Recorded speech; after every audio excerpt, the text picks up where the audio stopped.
I want to wrap up this extended section on perception with a recognition that the way that we think about ourselves is greatly influenced by the technologies we've developed and have come to rely on and see as a necessary part of our world. Writing was one such technology, and the invention of writing and its widespread effects on society cannot be understated. They affected a massive cognitive transformation in how we think about things like language and so on. The way that you think about language after writing is immeasurably altered by the presence of writing. So it is also with seeing. We are trained in the use of images. Images are a relatively recent part of the human world. Prior to Renaissance times, most people, most of the time, had no images around them. And where they did have images, they were strictly in a very reserved context, usually in a church. But we're all used to images and photographs, and we persist in thinking that a photograph is a true representation of reality. Now, hopefully these days, in the days of doctored videos and Photoshop, that belief is not as firmly entrenched as it was. But part of the way that we think about vision is influenced by this. And we pointed out that there were structural similarities between the eye and the camera in their use of lens and their sensitivity to changing patterns of illumination. But we're going to wrap up by looking at a way in which the metaphor of eye equals camera can be very misleading and can help us to recognize that seeing is a form of activity in which we engage with the world and the world engages with us. It is more, in other words, like touch than we would be aware of. So with the invention of photography and the camera, the idea of an image of somewhere captured mechanically by a single fixed immobile point in some kind of neutral space has captivated our imagination. But this is quite a strange way to view seeing, because real vision is an activity that's conducted by someone with purposes moving around in their world and engaging in rich ways. So I just want to show you some examples from art which will help us to recognize some of the differences between a photograph and reality. Let's start with this overhead shot of Dún Laoghaire Harbour, taken I think in 2008 by a satellite. And 2008 in Dún Laoghaire at the time, there was a festival on called the Festival of World Cultures, sadly no longer exists. And as part of this, we can zoom in here on a part of the pier, and we can see that there's a large chalk drawing that has been done on the pier. This was done by an artist called Edgar Müller, and we're still looking at it from above, from a satellite's point of view, and you can see that a lot of chalk has been spent on the pier, and what appears to be sort of a blue thing. Here is the picture as reported by the artist Edgar Müller from ground level. It's astonishing, isn't it? You may have seen other examples of three-dimensional chalk art over the internet. They make for very, very good photographs. This looks completely compelling. It looks as if you would be afraid to fall in to the abyss. I was there in 2008. I had the pleasure of seeing this, and I can tell you that it looked nothing like this, even though you could make it like this. In fact, the artist kindly provided on the pier a metal stand with a circle on top. The way to view this chalk drawing was to place your eye in the center of the circle, close the other eye, stay absolutely still, and then this is what you saw. But as soon as you opened the other eye or you moved your head, the illusion vanished completely. This sense of compelling three-dimensional space vanished completely. It is, in other words, an artifact of static monocular vision.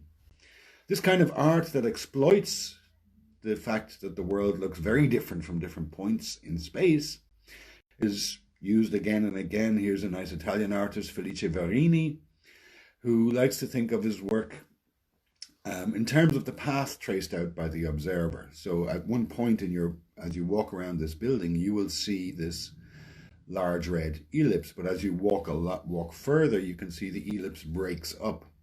And so the ellipse is not independent of the point of viewing. Now, we looked at a lot of optical illusions, and it's worth reminding ourselves that an awful lot of optical illusions require you to stop behaving as a seeing subject. They present a fixation cross and ask you to stay still while you look at this.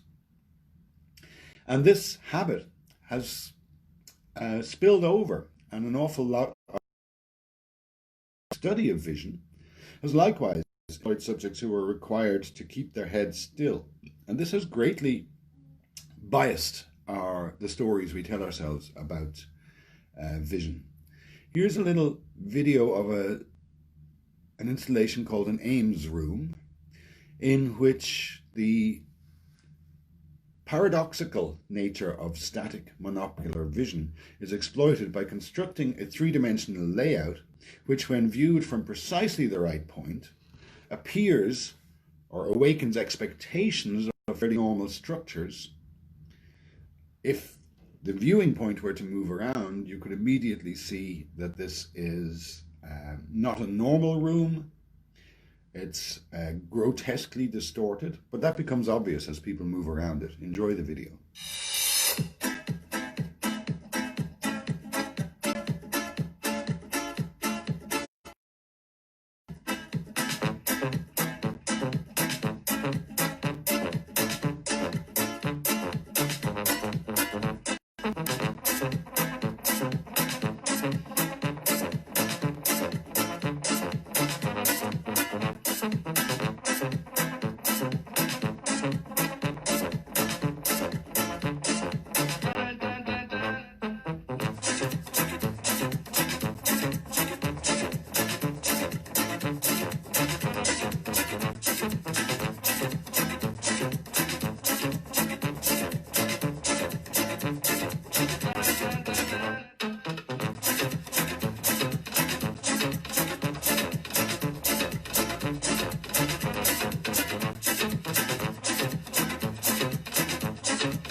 de la ciencia. A very dramatic demonstration of the peculiar thing that happens if you restrict vision to a single point in space.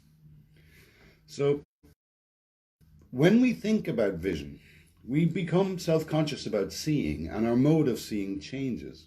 Usually we're not thinking about seeing, usually we're simply in the world, driving cars, making breakfast, doing things. And while we're doing so, we're pretty much unaware of the role of vision. By thinking about vision, we have a tendency to become, as it were, spectators of ourselves, to interpret the normal act of getting by in the world in spectatorial, photographic terms.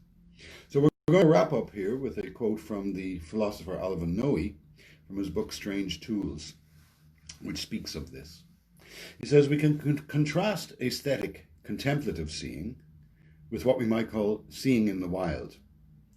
Wild seeing is active, embedded, subordinate to task, an openness to our world, rather than, if you like, a state of reflection on or contemplation of the world. Most seeing, most of the time, is precisely not contemplative, not in any sense aesthetic. It does not rest on deliberate acts of looking and inspection. We drive, we tie our shoes, we prepare dinner and then eat it. We use our eyes and our other senses when we do all this. Wild seeing is spontaneous and engaged. It is direct and involved. Wild seeing is acting in concert with the stuff around us. Aesthetic seeing, in contrast, is something more like the entrainment of thoughts about what one is looking at. More, in other words, like thinking of photographs.